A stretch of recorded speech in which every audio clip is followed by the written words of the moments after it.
Hey guys, welcome back to the East 10 S10 YouTube channel.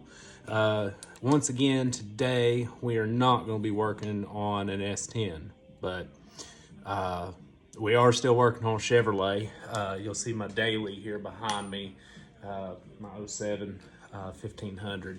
And you may remember it, last video we did the oil pressure sender on it and fixed that issue. So today we're going to be doing sway bar end links.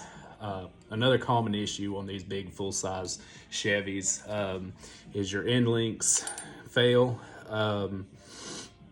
These bushings here, so like you have sway bar here and control arm here, kind of rides like that. Over time these bushings tend to just wear out, fall apart, fly off going down the road.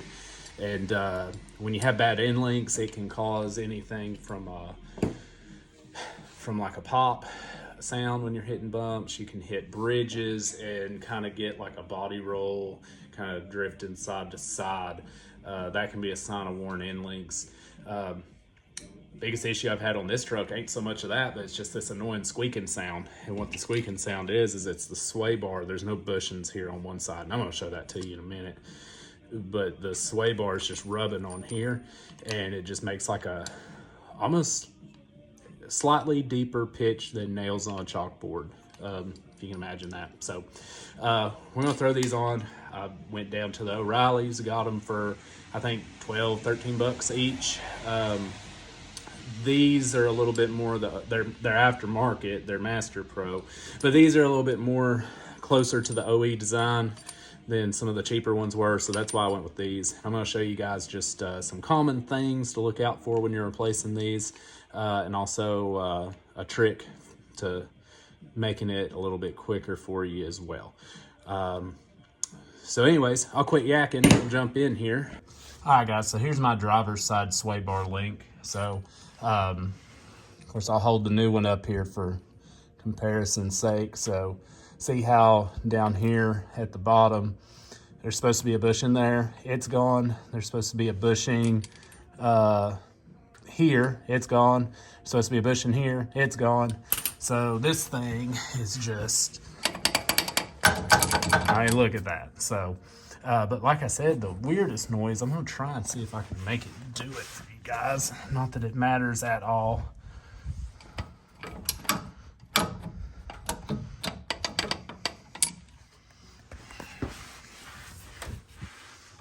Oh, there it was.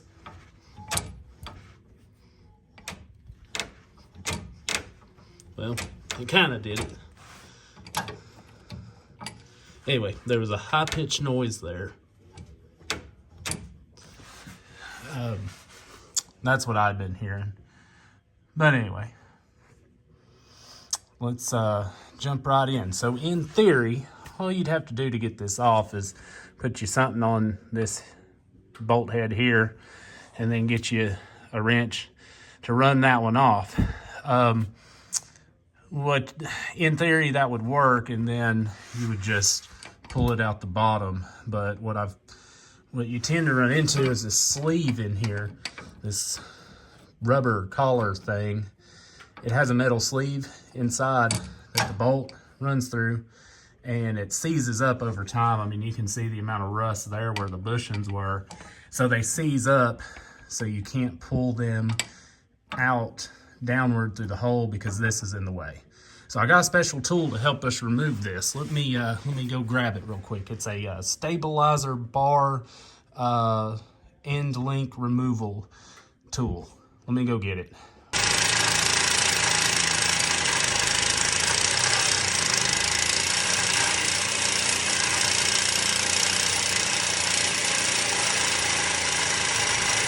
So yeah, I guess you got the gist. My super secret tools, just my Sawzall. Really guys, the easiest way to get these out, I stuck some vice grips up here to just kind of hold it in place while I cut on it, keep it from bouncing all over the place. And then, you know, you have this, it just falls out. So then we'll do another cut somewhere here, and then it'll just come right out. That's gonna just save you so much time. than rather trying to unbolt it and fight with getting it out of this seized up collar. So yeah, I mean, just Sawzall, angle grinder, whatever you got, just cut them off. It's fine. All right, finally got her off. Let's see here. So yeah, just kept working at her and working at her. So got her cut off there. So now we got to piece our new one together. Ugh.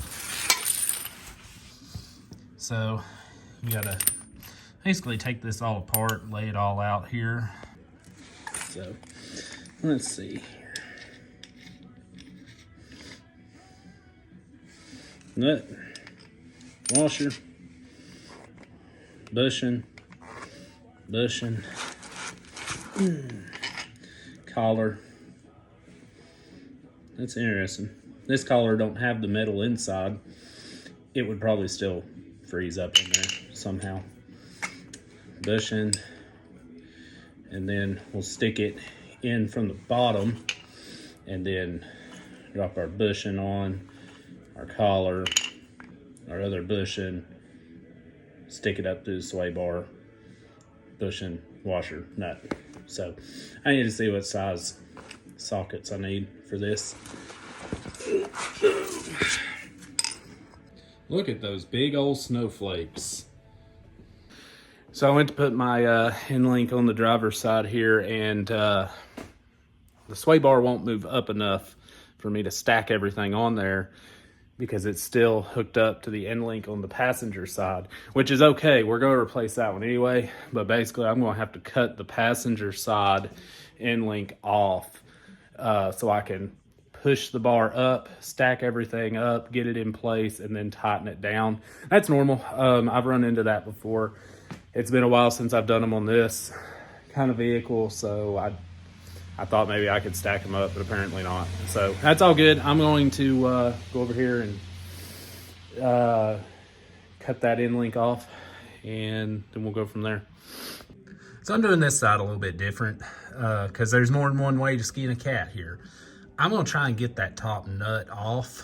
That way, hopefully I can take the top bushing and washer off, cut down here, because I'm assuming that's seized in there.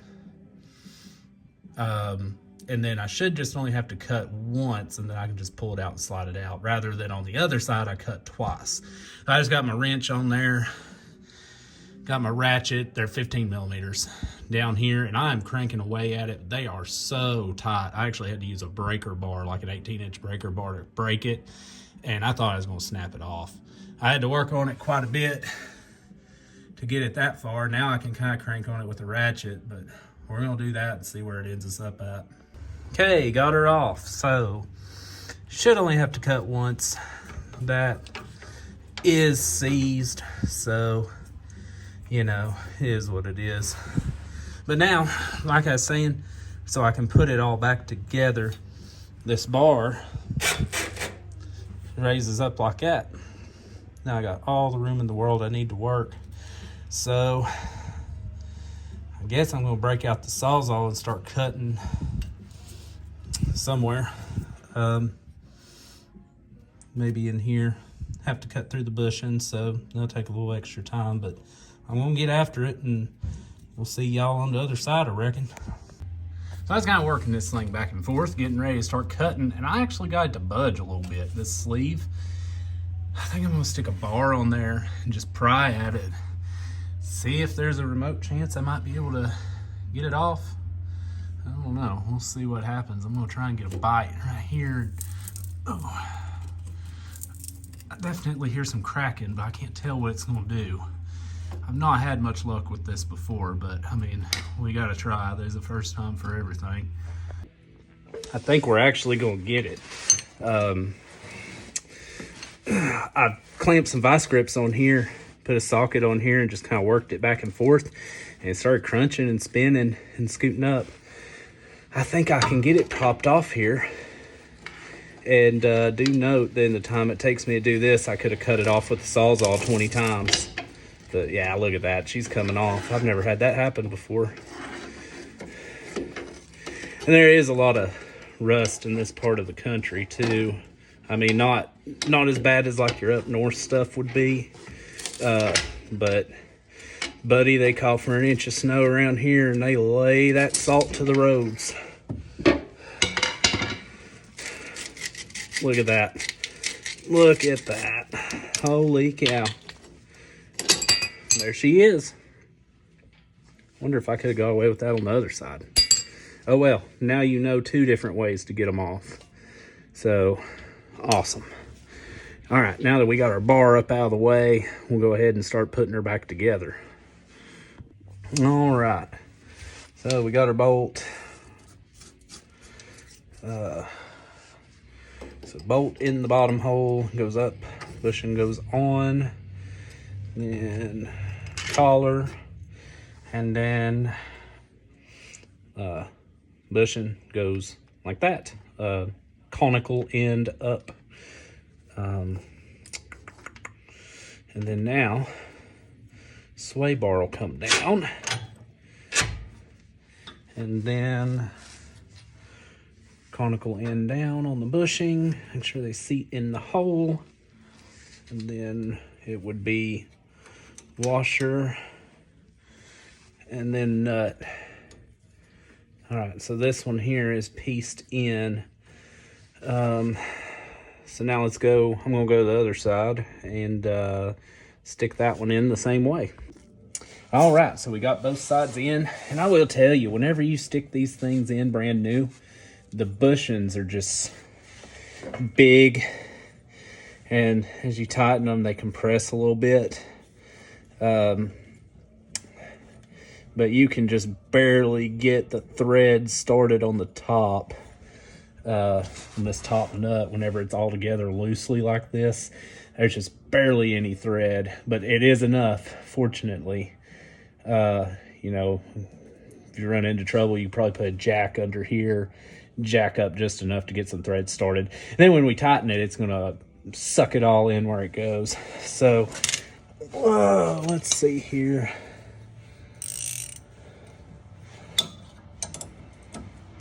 Put this on here. Uh-oh.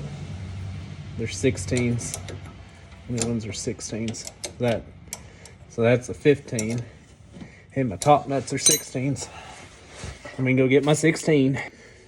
All right, finally, we're back.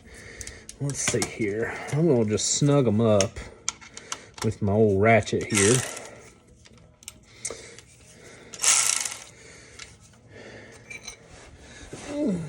Put my wrench up here somewhere. Well,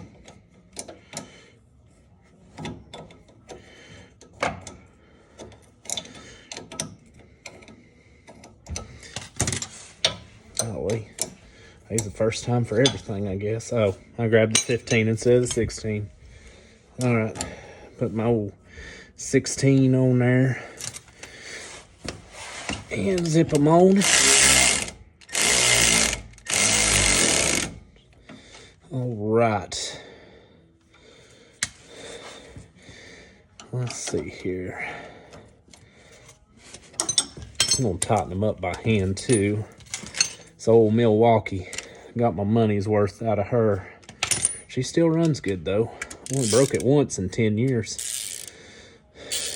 I think that's probably one of the only Milwaukee tools I own. But it's been a good one nonetheless. Where'd my wrench go? There it is.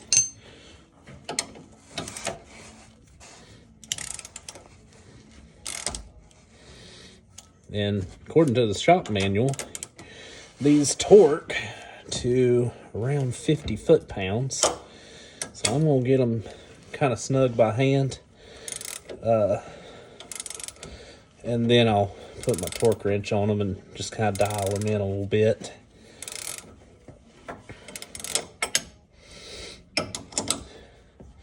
If you had an impact, you could probably just bump it one good time and be right there where you need to be. And I have an impact, and I have a compressor, but my impact is too big for my compressor. It's a big boy. Used it when I worked in shops. Great impact. And I've got my little household compressor, and I haven't upgraded compressors to run some of my bigger air tools yet. So I just struggle away, cranking away while my impact gets cobwebs and dust all over it.